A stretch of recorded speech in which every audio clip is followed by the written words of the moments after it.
ఎవరైనా సరే క్రియాశీలంగా పనిచేస్తున్న వాళ్ళ దగ్గరికి జనం పరుగులు పెడతారు. ఆశ ఎక్కువ అవుతుంది. పవన్ కళ్యాణ్ గత 10 ఏళ్ల నుండి ఆ ఆశని రేకెత్తించారు. ఆయన ఇప్పుడు డిప్యూటీ సీఎం అయ్యారు.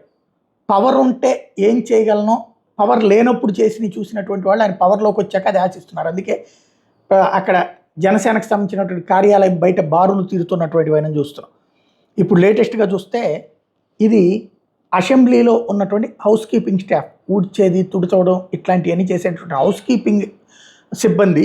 వాళ్ళకి ఇంతవరకు సాధారణంగా అందరినీ చూసుంటారు, అటు తెలుగుదేశం, వైఎస్ఆర్ కాంగ్రెస్ పార్టీ ప్రభుత్వాలని, వీటన్నిటి.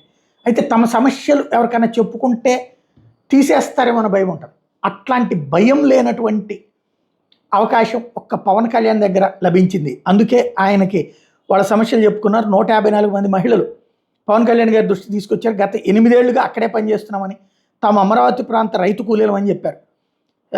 శాసనసభలో 2వ రోజు స్పీకర్ ఎన్నిక సందర్భంగా వచ్చినటువంటి పవన్ కళ్యాణ్కి అక్కడున్న సిబ్బందితో ఆయన సరదాగా మాట్లాడుతూ వాళ్ళతో మమేకమయ్యారు. సిబ్బందికి ఫోటోలు ఇచ్చి యోగక్షేమాలు అడిగి తెలుసుకున్నారు. ప్రతి ఒక్కరిని ఆప్యాయంగా పలకరిస్తూ శాసనసభను పరిశీలించారు. ఈ సందర్భంగా వాళ్ళ కోరిక ఏంటంటే, రైతు కూలీలుగా, రాజధాని ప్రాంత రైతు కూలీలు మేము ఇక్కడే పనిచేస్తున్నాం, 8 సంవత్సరాల నుంచి. అప్పట్లో 6,000 ఇచ్చేవాళ్ళు, ఉద్యోగంలో చేరాము, ఇప్పుడు 10,000 ఇస్తున్నారు. అవుట్సోర్సింగ్ ఏజెన్సీ పరిధిలో ఉన్నాం. అమరావతి రైతు కూలీలుగా ఉన్నందు నెలకు 2,500 బత్యం వచ్చేది. తర్వాత రోజుల్లో కీపింగ్ ఉద్యోగం ఉందని చెప్పి ఆ బత్యం నిలిపేశారు. మా సమస్యలు పరిష్కరించాలని, ఉద్యోగ భద్రత కల్పిస్తూ పురపాలక ఉద్యోగులకు గుర్తించాలని కోరారు. హౌస్ కీపింగ్ ఉద్యోగుల సమస్య ఆశాంతమైన పవన్ కళ్యాణ్ గారు సానుకూలంగా స్పందించారు. ముఖ్యమంత్రి గారితో మాట్లాడి సమస్య పరిష్కరిస్తానని చెప్పుకొచ్చారు.